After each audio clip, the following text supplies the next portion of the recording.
Bismillahirrahmanirrahim. Assalamualaikum warahmatullahi wabarakatuh. Selamat siang semuanya.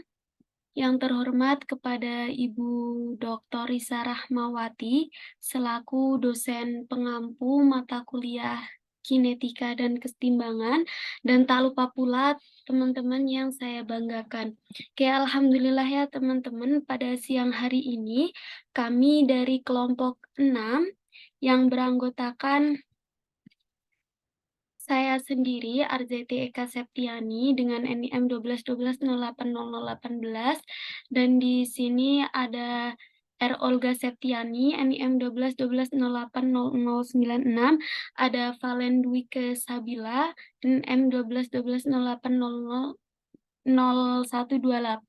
ada Rena Khairunisa, NIM 1202080102, dan ada Ainina Farha Anwar, NIM 1212080005, yang akan mempresentasikan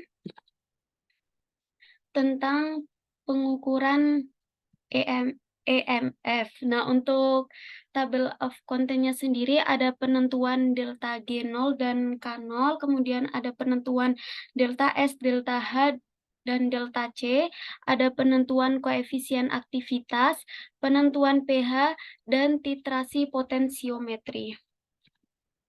Untuk penentuan delta G dan delta K akan disampaikan oleh Rina Khairunisa. Kepadanya disilakan.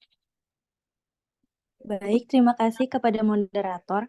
Untuk penentuan AG0 dan K0 dalam pengaplikasian pengukuran EMF atau gaya elektromotif, delta G atau Gibbs Free Energy Standard dan K0 konstanta kesetimbangan standar dapat ditentukan menggunakan persamaan Nernst yang menghubungkan EMF suatu sel elektrokimia dengan perubahan energi bebas Gibbs.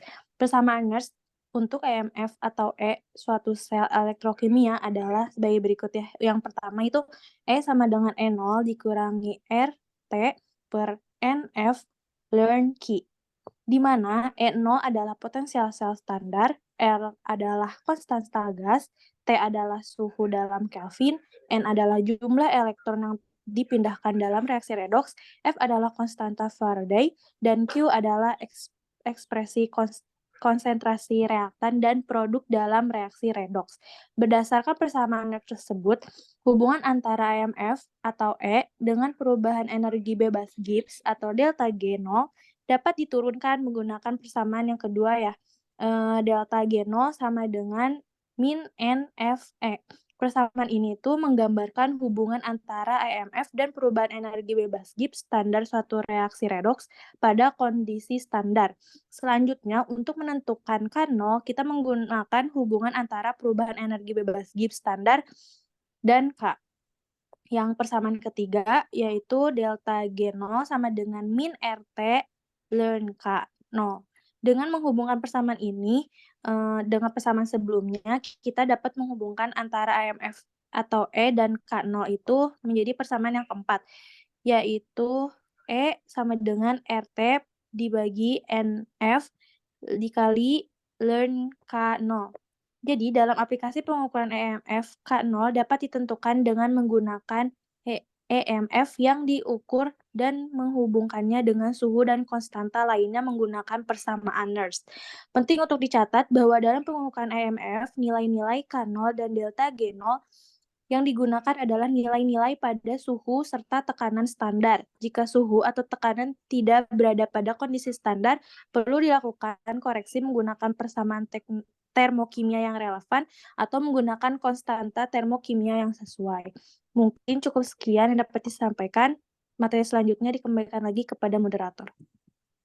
Oke, baik. Terima kasih kepada Rena. Selanjutnya masuk ke penentuan delta S, delta H, dan delta C yang akan disampaikan oleh Saudari Valen. Kepadanya disilakan. Baik, terima kasih kepada moderator.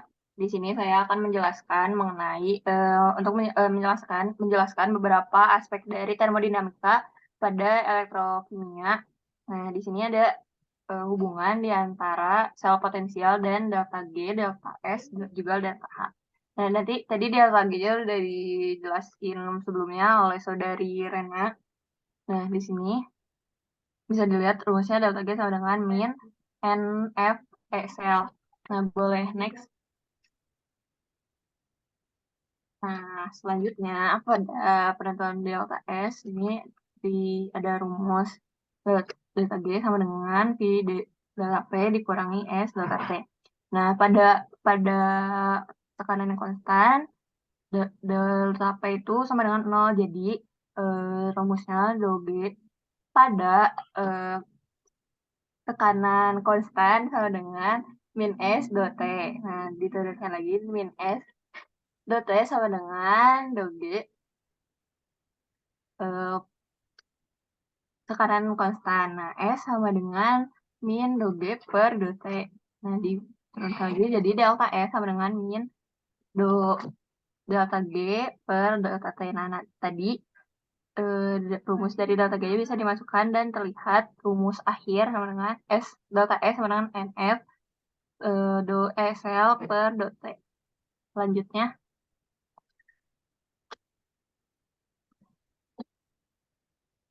selanjutnya ada perumusan delta H. Nah, delta H ini didapatkan dari rumus sebelumnya, yaitu delta G sama dengan delta H dikurangi T delta S. Nah, setelah diturunkan, rumus didapatkan sama dengan delta H sama dengan NF kali T dikali do SL per do T min SL. Boleh selanjutnya. Nah, setelah delta S dan delta H ini ditentukan, kita dapat menghitung nilai dari delta CP, yaitu perubahan kapasitas kalor standar menggunakan hubungan sebagai berikut. Nah, jadi rumus delta CP itu sama dengan delta H 0 per delta T. Nah, lalu di sini diturunkan. Nah, di sini di turunan di atas ini ditemukan dengan mengukur pada beberapa suhu dan menyesuaikan nilai yang diamati. Nah, di sini terlihat ya rumusnya. Nah, secara ringkas penentuan delta S, delta H, juga delta CP ini dalam pengukuran EMF melibatkan penggunaan persamaan Nernst untuk menghubungkan potensial sel dengan potensial elektroda standar dan konsentrasi spesies yang terlibat dalam reaksi redoks. Nah, dari situ hubungan termodinamika dapat digunakan untuk menentukan delta S, delta H, dan delta CP. Nah, itu bisa dihitung berdasarkan perubahan suhu. Sekian dari saya, terima kasih. Oke, baik. Terima kasih kepada Valen. Selanjutnya, titrasi potensiometri yang akan disampaikan oleh Saudari Agnina. Baik, terima kasih. Untuk materi yang selanjutnya yaitu mengenai titrasi potensiometri. Potensiometri merupakan suatu metode pengukuran ion dalam suatu larutan secara kuantitatif yang berdasarkan prinsip elektrokimia. Metode potensiometri digunakan untuk mengukur potensial sel, pH, dan menentukan konsentrasi ion logam dan non-logam dalam suatu larutan elektrolit. Potensiometri juga didefinisikan sebagai suatu teknik analisis yang didasarkan oleh pengukuran potensial suatu elektroda. Metode potensiometri terdiri dari beberapa komponen seperti elektroda, buret, klem, statif magnetic stirrer bar, pH meter, dan pengukur tegangan atau voltmeter. Boleh di next.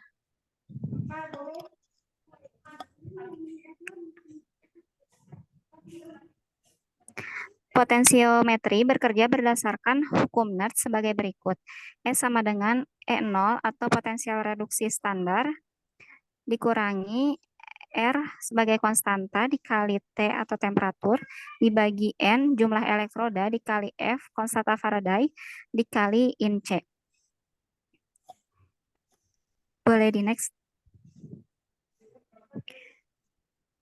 Titrasi redoks dapat dilakukan secara potensiometri dengan membuat larutan yang dititrasi menjadi bagian dari sel galvani yang GGL-nya dipantau dengan menggunakan dengan menggunakan persamaan Nernst dan memperhitungkan potensial elektroda yang terukur. Kita dapat menghitung konsentrasi spesies kimia yang dititrasi secara tepat, sehingga memungkinkan penentuan konsentrasi analit dengan tingkat keakuratan yang tinggi.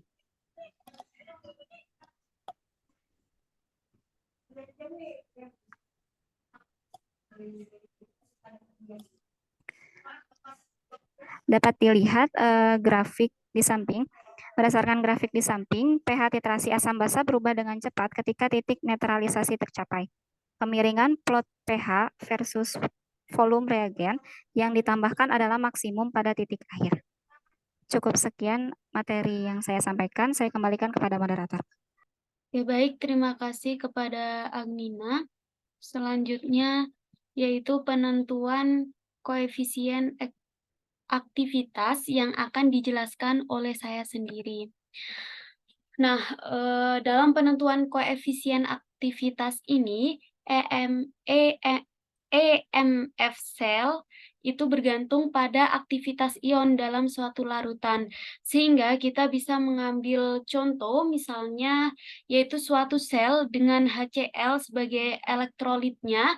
Bisa dilihat di bawah ya. Nah, dari ini sehingga dimunculkan reaksi 2AgClS ditambah H2 gas, reaksi bolak-balik 2Ag plus 2H plus 2Cl-. Nah, dari persamaan reaksi ini kita bisa mencari rumus koefisien efek aktivitasnya dengan rumus berikut ini. Bisa dilihat ya teman-teman, ini E sama dengan E0 dikurangi R kali T per 2F ln. Ini tanda koefisien aktivitas M per M0 pangkat 4 per P kali H2 hidrogennya dari persamaan reaksi tadi ya per P0. Nah, dari rumus koefisien efek aktivitas ini 13.48 kita bisa melakukan ekstrapolasi EMF M ke 0 dengan penurunan berikut di bawah ini.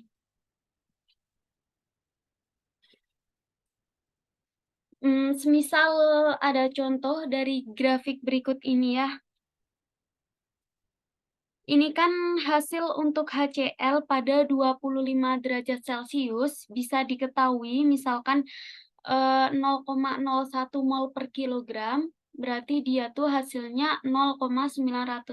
Kemudian kalau misalkan 0,1 mol per kilogram, jadi koefisien aktivitasnya itu sebesar 0,796.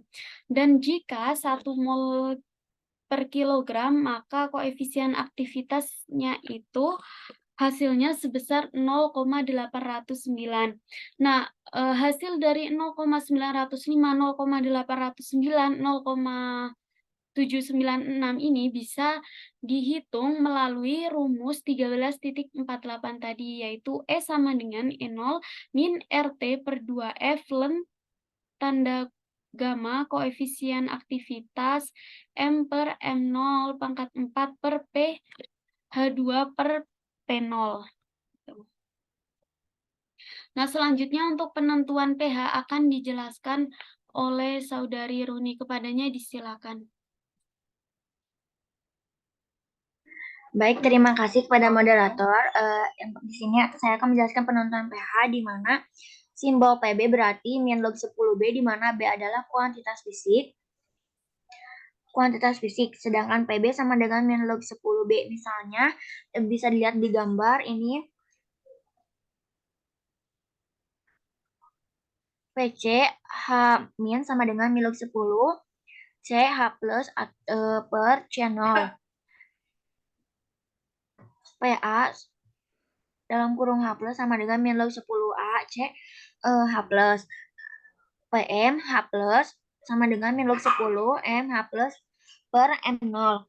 PA M H plus sama dengan min log 10 AM H plus itu persamaan 13,70 di mana C0 ini adalah 1 mol per desimeter kubik dan M0 ini 1 mol per kilogram yang telah dimasukkan untuk membuat argumen dari logaritma berdimensi.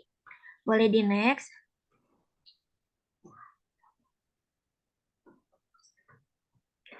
Nah, pH juga didefinisikan sebagai operasional untuk menghasilkan kuantitas yang mudah dan dapat diproduksi, diukur, dan sedekat mungkin sama dengan log 10 AMH+. Nah, sebagai teori memungkinkan untuk mendefinisi pH itu dalam pertimbangan sel, di mana PT H2 gas SOLN dikali X KCl Hg2Cl2 solid Hg PT yang terdiri dari elektroda kalomel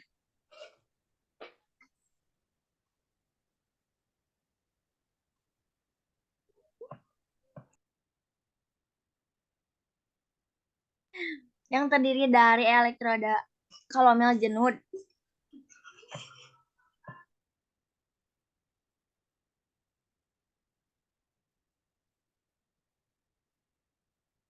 Elektroda kalomel jenuh dan juga elektroda hidrogen yang dicelupkan dalam larutan berair X yang aktivitas skala molaritasnya itu H+ adalah AX H+. Boleh di next.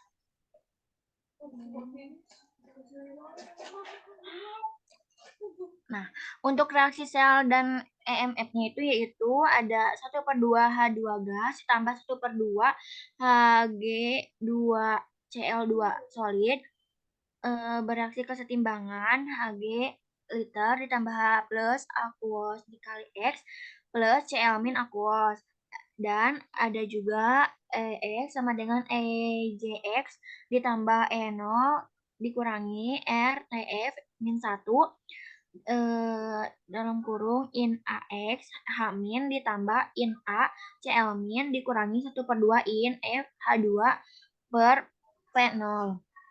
Nah, di mana EJX ini adalah potensial sambungan antara larutan X dan juga larutan KCl jenuh. Nah, asalkan kekuatan ionnya itu dalam larutan X cukup rendah, sehingga EJX-nya harus kecil karena larutan KCl itu pekat. Nah, jika sel kedua diatur identik dengan persamaan yang di atas, ini persamaan 13.71, nah kecuali solusi X digantikan dengan solusi S, maka GGL atau S sel ini akan bisa lihat di gambar di sini ada EX sama dengan EX dikurangi ES sama dengan EJX dikurangi EJS dikurangi RTF min 1 dalam kurung in AX H plus dikurangi in AS H plus RTF min 1 dalam kurung in 10 min log 10 AX H plus ditambah log 10 AS H plus yang menghasilkan EX sama EX dikurangi ES ditambah EJ S dikurangi EJX PAX H plus sama dengan PAS H plus ditambah EX min EX dikurangi ES per RTF min 1 in 10 ditambah EJS dikurangi EJX per RTF min 1 in 10 di mana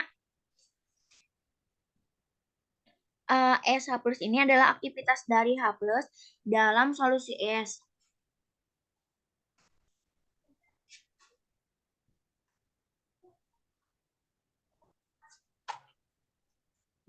Nah, pengurangan ini memberi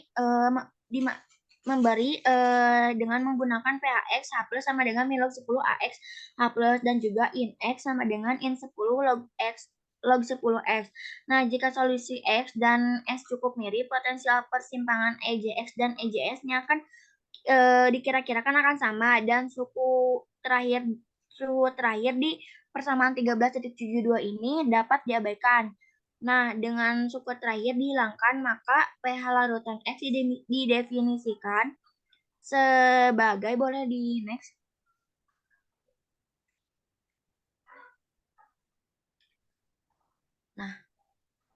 Nah, maka pH larutan ini didefinisikan sebagai PHX sama dengan PHS ditambah EX dikurangi ES per RTF min 1 in 10. Nah, dalam persamaan ini PHS adalah nilai pH yang ditetapkan untuk larutan standar. Nah, nilai pH ini angka yang dipilih agar mendekati sama dengan log 10 AS H+. Untuk larutan dengan kekuatan ion yang rendah, nilai yang cukup akurat dari YSH+ dapat dihitung dari bentuk perluasan persamaan Debye-Hückel, memungkinkan log 10 AS H+ untuk diestimasi secara akurat untuk larutan es dengan komposisi yang diketahui. Nah, nilai PS ini yang ditetapkan tercantum dalam kimia murni 74,2169. Sebagai contoh itu pHs yang ditetapkan dalam 0,0500 mol per kilogram pada kalium hidrogen ftalat pada 25 derajat Celcius dan 1 bar adalah 4,005. Nah, pH juga didefinisikan dalam persamaan 13.73 yang tadi berbeda dari PaMXH+ karena EJS dan EJX ini hampir 0 dan karena nilai pH ini standar yang ditetapkan tidak persis sama. Nah, definisi pH pada saat ini memberikan kuantitas yang mudah diukur daripada kuantitas yang memiliki signifikansi termodinamika yang tepat. Nah, untuk larutan dengan kekuatan rendah dan pH dalam kisaran 2 hingga 12, pH yang ditentukan secara operasional dalam adalah 0,02 dari log 10 AmH+. Nah, dalam larutan air, AmH+ hanya berbeda dari AcH+. Nah, pH yang digunakan, pH meter yang tersedia secara komersial, elektroda hidrogen berwarna merah dengan elektroda kaca. Mungkin cukup sekian, saya kembalikan lagi pada moderator. Oke, baik. Terima kasih kepada Runi. Mungkin di sini saya akan memberikan kesimpulan dari presentasi kami, yaitu bahwa pH itu menghasilkan kuantitas yang mudah dan dapat direproduksi dengan log 10 AM kali H+, sebagaimana teori yang tadi telah dijelaskan. Nah, untuk koefisien aktivitas sendiri itu, karena EMF sel bergantung pada aktivitas ion dalam suatu larutan, sehingga untuk mengukur suatu nilai EMF itu bergantung pada rumus koefisien aktivitas. Nah, untuk rumusnya seperti tadi ya yang udah dijelaskan. Nah, untuk definisi dari koefisien aktivitas sendiri itu sebagai suatu faktor yang digunakan dalam termodinamika untuk memperhitungkan penyimpangan dari perilaku ideal dalam campuran suatu zat kimia. Nah, untuk penentuan delta S, delta H, delta C dalam pengukuran EMF itu melibatkan penggunaan persamaan Nernst yang tadi rumus-rumusnya sudah dijelaskan. Kemudian untuk titrasi potensiometri itu memungkinkan analisis kuantitatif dari suatu senyawa dalam reaksi redoks. Nah, itu ya teman-teman untuk presentasi dari kelompok 6. Apabila ada yang mau ditanyakan, boleh chat di kolom komentar. Akhirul kalam, wallahul muwaffiq ila aqwamit thoriq. Wassalamualaikum warahmatullahi wabarakatuh.